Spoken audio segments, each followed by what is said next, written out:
What's going on, guys? This is Jalen here from Blue Angels Gaming, and today I'm going to be going over a war from USA War versus Elite Gaming. I have recently reached out to some different clans in my different alliances and Discord families, and this is one of the people that have came to me and asked me to recap one of their wars. So just a little bit of an update on the channel. I'm sorry for not getting any content out to you guys in the last week or so. I went on a travel/vacation trip 2 weeks ago, and then I got thrown a OBS problem, which is what I use to record. I finally got that worked out. It took a while, but through some help, and shout out to those people that did help me, I was able to get back up and running. So I've got a lot of content that I'm going to be bringing you guys. I just have to edit it and get it out. So hopefully you guys are ready for some cool content that I've came up with in the last couple weeks.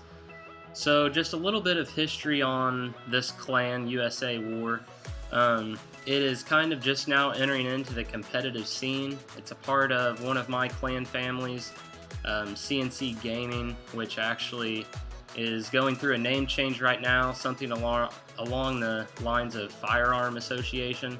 So once that's done, I'll put that in the description if I remember.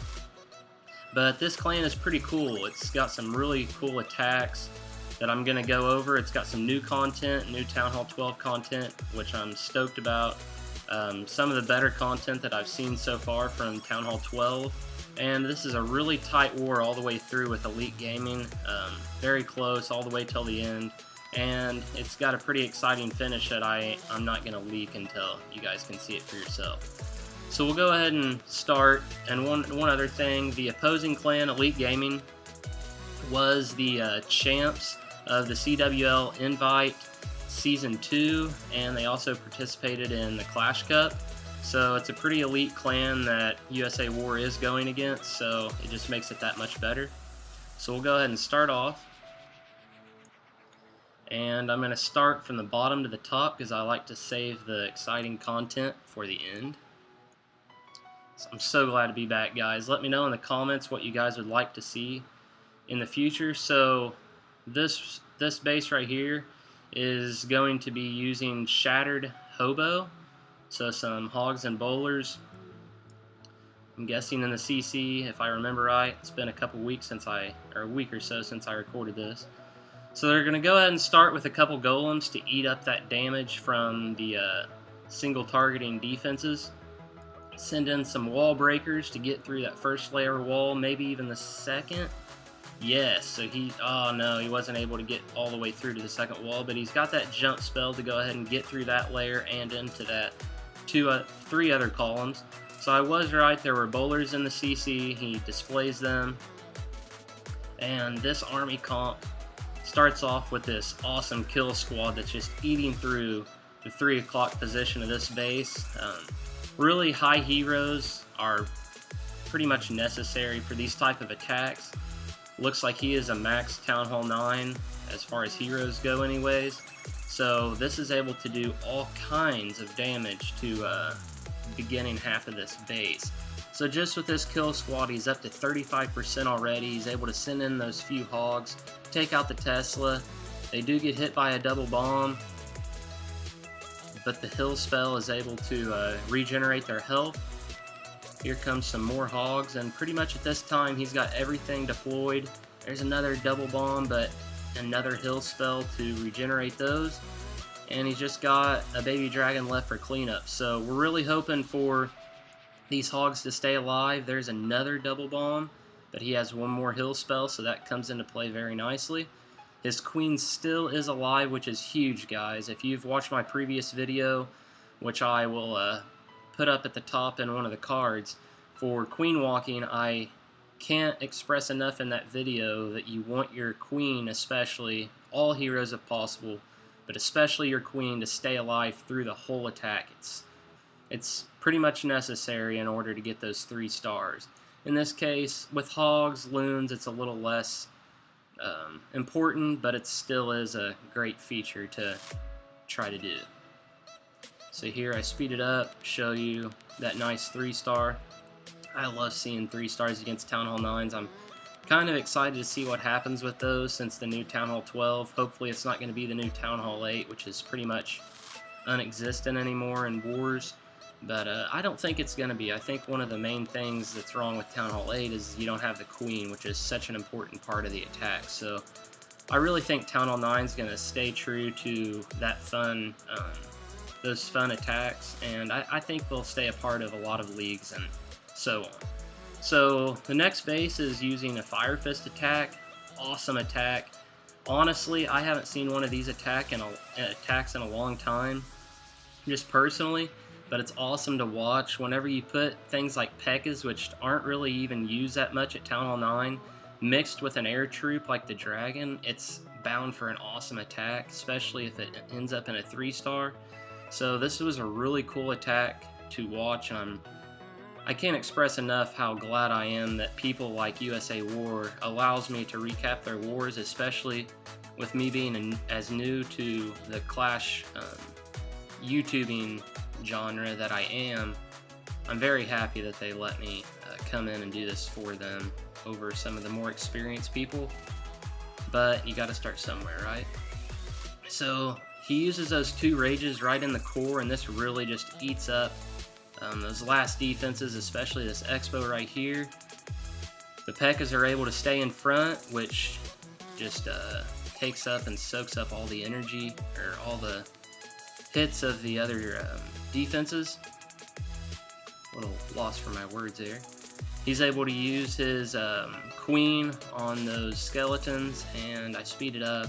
And this is kind of an overkill, guys. He has 2 P.E.K.K.A.s left, a Dragon, bowlers, 3 or 4 healers, and both heroes. That was by far an overkill. So that was a really cool attack with a little bit of a different army comp as to what we are used to seeing in this type of war. So the next attack is going to be a Stoned Bow Witch. This is probably one of my favorite attacks used against Town Hall 10s. You really can't go wrong with Bow Witches. I use it. I used it for Town Hall 11. I'm using it now for Town Hall 12. But he's going to bring in 2 golems with this attack to soak up some of that damage. We got 2 single infernos here, so he's going to start a little bit away from them because those would go right through those golems and kind of just waste those 30 housing spaces. So this is a really cool example of how to use a Sage Machine, guys. So you notice the Town Hall is on the opposite end of the base as to what he is attacking. So by attacking from this angle and by deploying his Sage Machine where he did, it really shows the efficiency that can come out of one of those machines. If you attack from the same end as the Town Hall, since it targets a Town Hall, it's not going to go through any of those walls. But what he did is he went from the opposite side and it actually went through the first 2 to 3 layers of walls. So it kind of defeats the purpose of wall breakers, guys, I'm not going to lie. He actually brought a jump spell in for the core. Sometimes you may not even have to bring a jump spell with that Sage Machine because it's going to go through so many of those walls. But that's one thing that I really wanted to talk about with this attack is the use of his Sage Machine. I really enjoyed seeing that he uses his like I do mine, and you can see all those skeletons from the witches still left over, and that's what you got to do in these attacks with the bow witches. You got to have those skeletons left over because it just distracts so many defenses, and if you get a 3-star, 9 times out of 10 it's probably going to be an overkill 3-star. So this next attack is actually an attack that I can't master. I've tried to master about every attack in the game. That's one thing that I like to do, is to be versatile with attacks. If it's a ground base, I like to be able to use ground. Air, I like to use air. I haven't really got down the hog scheme yet.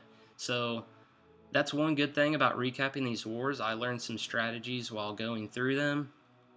So if you guys have any tips for me or videos to redirect me to on hogs, I'd greatly appreciate it. But again, this is another nice use of his Sage Machine. He starts from the opposite end of the base, and it's going to go through this wall. Hopefully that single inferno doesn't target it. He's gonna draw the CC troops, and his troops are gonna be able, his kill squad's gonna be able to take out the Queen, I'm guessing, a single Inferno, CC troops, and maybe this X-Bow. And that's some really key defenses, guys, for the Hogs. And you really want to be able to take out both heroes if you can, and an Inferno whenever you send in the Hogs, because the Hogs don't target the heroes, so it's nice to be able to take those out with your kill squad, because if the Queen is alive, it's just going to eat right through him. So we're going to kind of see this down here with the King. You're going to notice that the Hogs just ignore him. He's going to follow them around and keep swatting at them. So even though this is kind of an overkill, you can see that if it was a close attack, that may have came in at the end to kind of bite him in the butt, but he was able to get around that. As you see, he's got 90% of his Hogs left. So actually he was a tad bit late on that hill spell, but he was able to keep them alive. They weren't damaged enough for all them to die, even though they were pretty close. And with that hill spell, I mean, my gosh, does he have every single Hog left? I mean, it looks like he has at least 90% of what he started with. So as you can see from these attacks that I'm showing you guys, a lot of them are overkills. So that's one thing that I like about this, is it's showing you some good attacks, and you know they're good attacks and not just luck, because they still have plenty of troops left at the end. So the next, we have two more attacks that I'm going to show you. This is a Queen Walk Bow Witch, so this is almost identical to what I like to do whenever I am in wars or in league play. I also like this type of base. I don't like attacking this type of base, but I like using this type of base. It has those single compartments for the Infernos, even though now they're a little less efficient just because of the siege machines. They can burn right through them, but before the update they were very, very powerful, especially for an anti-2 base if you wanted to try that every now and then. I know a lot of people kind of went away from the anti-2 bases. So he's going to start here with a Queen Walk. He's going to do a lot of damage with this Queen Walk, guys. So he's actually going to have to go ahead and drop one of his rage spells only at 7%, which he may not have wanted to do, but if you're going to spend the housing spaces on those healers, you're going to keep her alive no matter what. If you got to use a couple rages. I also talked about this in my Queen Walk video a few weeks ago, so check that out. I really go in depth of how to Queen Walk, and you're going to see in that video that I said if you have to drop a couple rage spells, if you have to use her ability, you got to do what you got to do to keep her alive, because she is a huge part of every attack. So he was able to not use his ability there because the healers were in the range of that rage while the enemy queen was hitting her. So she does all kinds of damage to that side of the base at 3 o'clock. Then he's going to create a little bit of a funnel at 12 o'clock, send in a siege machine, which opens up both of them compartments. He doesn't have to use a single wall breaker on that side, and the siege machine just does all kinds of work, and it even gets into the town hall. So this is an awesome showcase for the siege machines. All the bowlers are able to get to the core. There's a double bomb, doesn't do enough damage. He freezes, he tries to freeze the first Inferno. He does freeze the second Inferno. It doesn't do any damage hardly before that group of bowlers is able to take it out. Queen Walk is still 100% healthy. All the healers are still alive, and we're just doing work at this point in the base, guys. So if you guys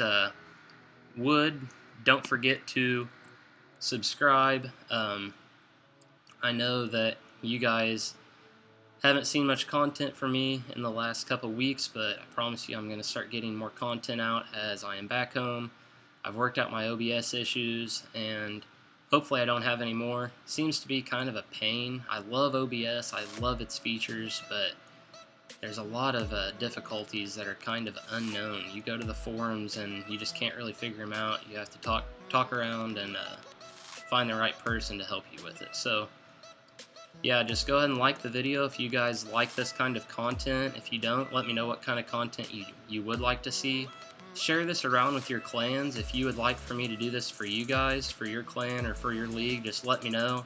I don't charge anything. I use your content to help feed my channel, so yeah, let me know. This is by far my favorite tack of this whole war.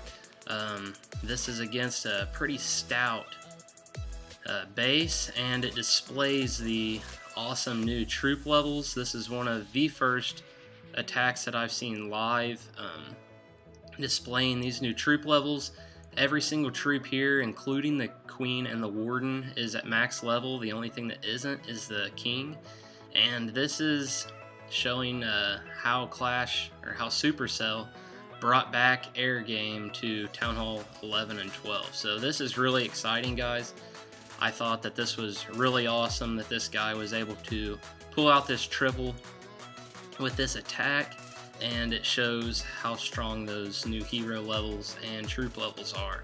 So he's going to use a Lalo on this base. He's going to go in with his heroes, take out the CC. He's going to, or he did, use a dragon in the CC, which pops out and is a nice little decoy, along with splash damage for those pups, which worked out really nicely to get rid of those pups pretty quickly.